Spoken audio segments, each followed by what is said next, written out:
Good morning friends, कैसे हैं आप सब।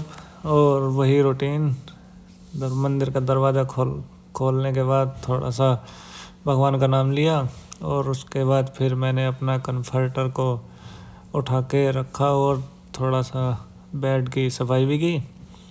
और आज जो हमारी ब्लॉगिंग का तीसरा दिन है तो इसकी शुरुआत बस ऐसे ही की और उसके बाद फिर थोड़ी सी क्या पूरे घर की सफाई की। और सफाई क्या, अब सोना घर गई है तो सब सफाई मुझे ही करनी पड़ती है। मैं अभी अकेला रह रहा हूँ और फिर साफ़ सफाई करने के बाद मैं अपनी एक्सरसाइज स्टार्ट कर देता हूँ और मैं आपसे मिलता हूँ फिर एक्सरसाइज करने के बाद।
एक्सरसाइज करने के बाद मैं अपने नहा के, वैसे तो मैं डेली ठंडे पानी से नहाता हूँ पर आज ठंड बहुत थी क्योंकि कल बारिश पड़ी थी तो मैंने आज गर्म पानी कर लिया था नहाने के लिए।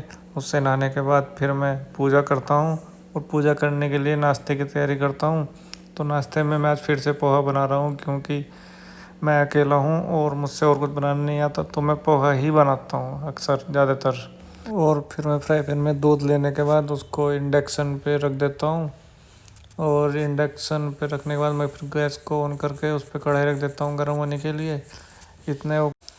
और जितनी देर में कढ़ाई गर्म होती है तो इतनी देर में मैं अपने दूध में चीनी गेर देता हूँ और चीनी गेरने के बाद मैं हल्दी और नमक को एक कटोरी में कर लेता हूँ क्योंकि बनाते हुए मुझे उसमें गेरने में बहुत दिक्कत होती है क्योंकि वो इतने गेरता हूँ इतने वो जल जाता है। तो उससे बचने के लिए मैं पहले ही एक प्लेट में हल्दी और नमक ले लेता हूँ, इससे क्या आसानी हो जाती है मुझे बनाने में। और फिर मैं कढ़ाई में तेल कर देता हूँ और तेल गर्म होने के बाद फिर मैं उसमें उसे थोड़ी देर के लिए ऐसे ही रहने देता हूँ। जब वो तेल गर्म हो जाता है तो उसमें फिर मूँगफली घेर लेता हूँ। आज राई ख़त्म हो गई थी तो आज मैंने राई नहीं घेरी, तो आज मैंने 2 चम्मच मूँगफली के दाने घेरे। इसको थोड़ी देर फ्राई किया और फिर फ्राई करने के बाद फिर मैं उसमें थोड़े से टमाटर जो मैंने काटे थे वो घेर देता हूँ। और टमाटर फ्राई करने के बाद जब टमाटर अच्छे से फ्राई हो जाएंगे तो उसमें फिर अपना पोहा घेर देता हूँ और पोहे कटोरी से को अच्छे साफ कर लेता हूँ। फिर 1 चम्मच और लेकर उसको बहुत अच्छी तरीके से मिक्स करता हूँ और फिर उसको गैस को धीमा कर देता हूँ थोड़ी देर के लिए, ताकि वो नीचे ना लग जाए। फिर उसमें मिक्स होने के बाद उसमें नींबू निचोड़ देता हूँ और नींबू निचोड़ने के बाद फिर उसको थोड़ा मिक्स करता हूँ और फिर उसको मिक्स करने के बाद पोहा बनकर रेडी है।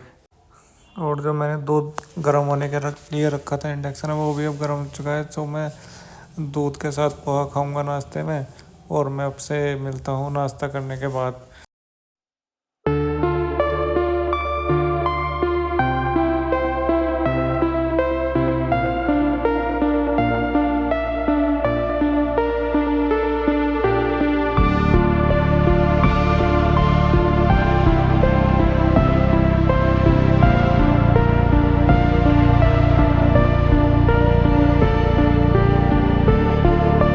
नाश्ता करने के बाद मैं रेडी होके अपने ऑफिस के लिए निकल जाता हूँ।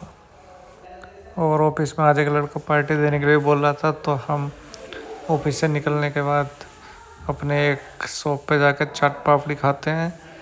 और जो हमने आज पहली बार इस शॉप पे खाई थी पर कुछ ज़्यादा अच्छी नहीं लगी, तो ये खाने के बाद फिर मैं अपने रूम पर जाता हूँ। तो अगर आपको वीडियो अच्छी लगी तो please like share and subscribe करना।